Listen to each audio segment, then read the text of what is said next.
Bonjour, bienvenue dans cette nouvelle partie. Dans la partie précédente, nous avons vu le JSON. Dans cette partie, nous allons voir les erreurs en JavaScript. Donc, sans plus tarder, commençons. Maintenant, si je viens ici, je définis une variable sans la initialiser. Ok? Je dis égal, peut-être à 6.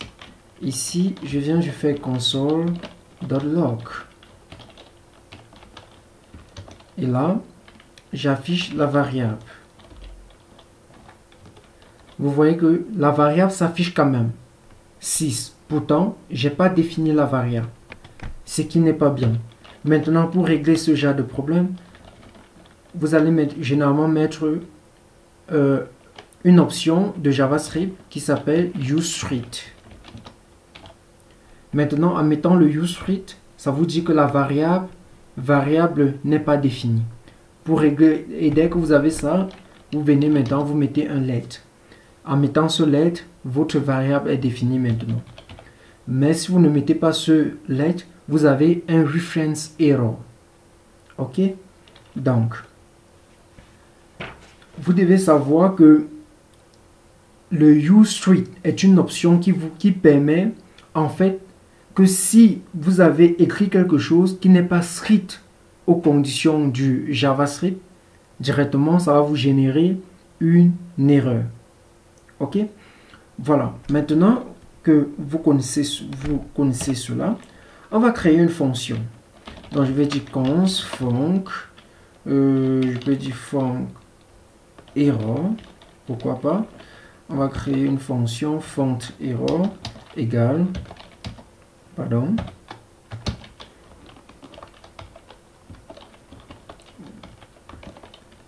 ok. Voilà. Maintenant, dans cette fonction, on va mettre un bloc. Un bloc qui permet d'exécuter une ligne d'instruction.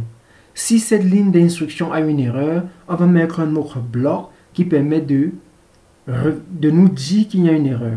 C'est pour ça qu'on va dire try, veut dire essaye ceci. Ok? On va dire try. Maintenant, on va mettre comme ça. Maintenant, dans ce try, on peut dire var, on peut dire variable, comme précédent, comme on a fait d'abord, égal à 6. Ok? Bon, ici, on fait un console.log, on met variable. Ok? Maintenant, on va faire un catch ici. Catch, c'est pour dire que, bon, si durant le cry, il y a quelque chose qui ne va pas, ok? Envoie-moi le catch, ok? Donc, dans le catch, ça prend un paramètre qu'on peut écrire error, mais je vais juste aussi mettre error, qui est acceptable. Maintenant, dans ça, je vais mettre ça. Ici, là, maintenant, je vais dire console.log. Log et mettre maintenant console.log, j'écris dedans error. Ok? Donc, maintenant, là, on va appeler la fonction, tout juste ici en bas. Donc, je vais dire func, c'est func error. Pardon? Func error. Voilà. Voilà la fonction. Maintenant, on nous dit ici error. On nous dit error is not defined. Voilà. Ici. Voilà. Voilà, parce que ici j'ai mis R. Il faut qu'ici je mette R. Ok. Maintenant, vous voyez que ici, là, maintenant, ça nous renvoie l'erreur. Mais d'une autre façon. Ok, donc ce n'est plus rouge. Vu qu'ici, ça ne peut pas exécuter ce bloc parce que il y a une erreur. Donc ça vient directement à ce bloc. Ok, et ça nous dit reference error. Pour que ça affiche normalement comme une erreur, on va enlever log, mais on va mettre error. Maintenant, ça va afficher exactement comme une erreur. Ok, voilà.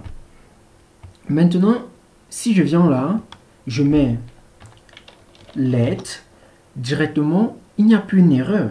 ça va afficher 6 parce que ce bloc-ci s'exécute sans problème. Ça essaye sans problème.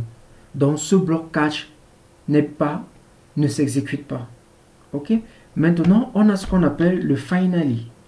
C'est un bloc toujours de ceci qui s'exécute même s'il y a une erreur. Donc finally console.log, on va dire je m'exécute toujours. Ok, je m'exécute toujours. Qu'il y ait une erreur ou pas, il s'exécute. Vous voyez qu'il s'est exécuté. Maintenant, si je fais en sorte qu'il y ait une erreur, il va toujours s'exécuter. Vous voyez, il s'exécute quand même. Vous voyez un peu. Dans ce qu'on appelle le finally. Donc, il y a le try, le catch et le finally. Vous comprenez. Donc, je vais enlever finally. Maintenant,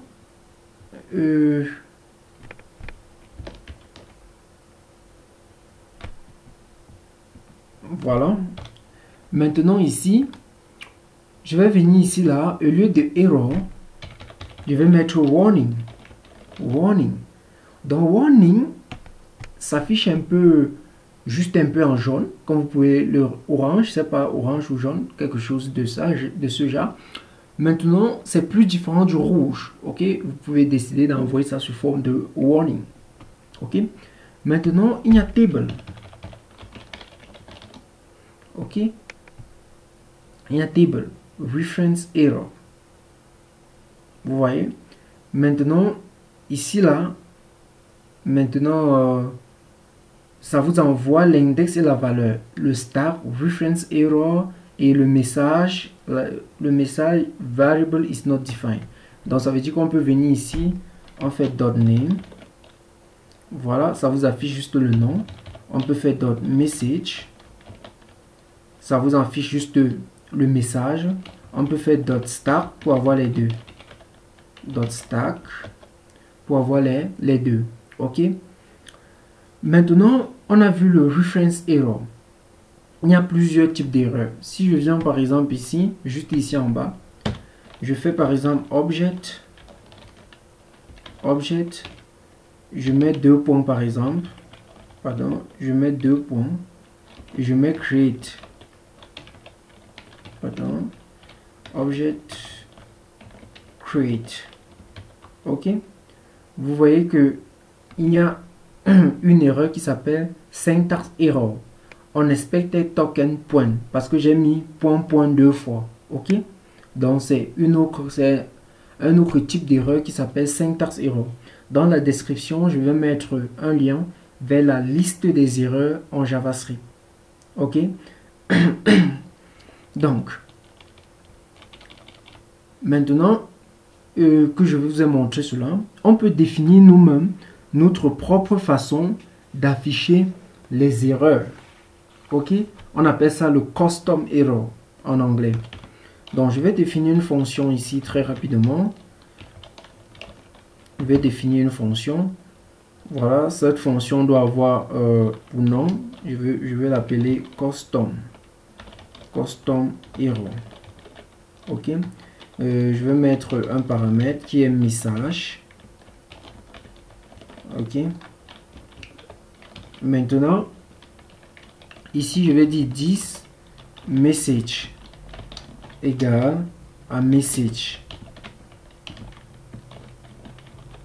Ok, je vais dire 10.name égale à mon erreur. Ok, maintenant je vais dire 10.stack égale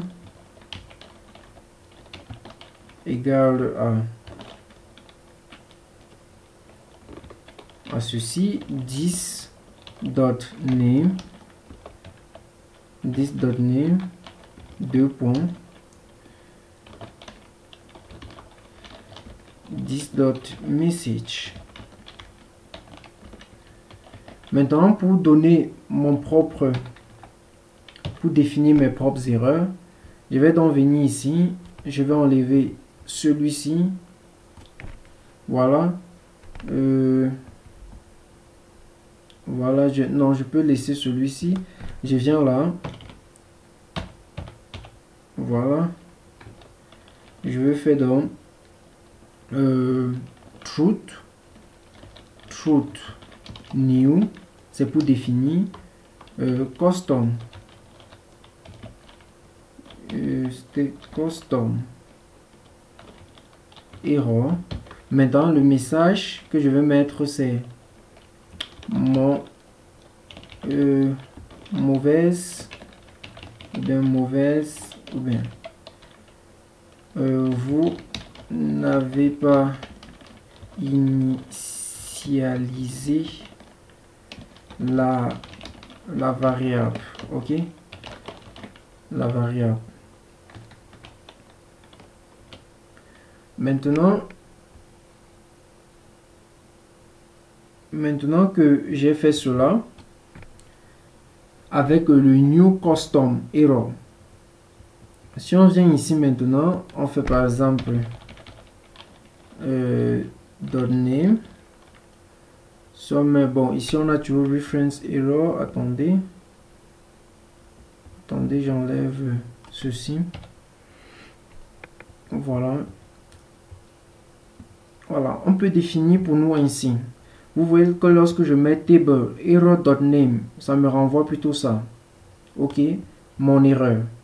Vous voyez un peu. Donc si je viens là, je copie